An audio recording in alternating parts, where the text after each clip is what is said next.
ఇంటి ముంగట కొబ్బరి బొండాల బండి పెట్టి ఎవ్వరు ఎత్తుకపోకుండా కవర్ కప్పి తాళతోటి బిగ్గత గట్టి పెడితే గీ ఆటో డ్రైవర్ గాడు వచ్చి ఏం చేసిండో చూడు.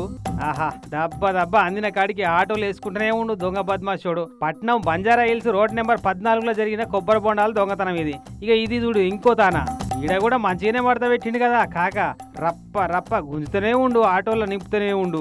అటు ఓ 100 కాయల దాకా గుంజి కింద పడ్డ కాయలను కూడా దబ్బున అందుకొచ్చి లోపడేసి పోతూనే ఉండు. సీసీ కెమెరాలు ఉన్నాయి కాబట్టి సరిపోయింది, లేకుంటే ఈ కాక చోర కళా నైపుణ్యం చాతుర్యాల సంగతి బయటపడక ఇంత గొప్ప కళాకారునికి గుర్తింపే రాకపోవునేమో. పాపం కాయకో 4-5 రూపాయలు వస్తాయని ఆశపడి దుఃఖం పెడితే అసలుకే ఎసరు పెట్టేవిడు అని పోలీసు వాళ్ళ కంప్లైంట్ ఇస్తే సీసీ కెమెరాల్లో చూసి కేసు నమోదు చేసి ఆటో వాళ్ళ కోసం దేవులాడుతున్నారట.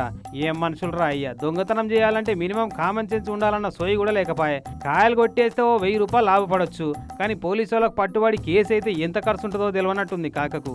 ఇక ఇప్పుడు తెలుస్తుంది కావచ్చు.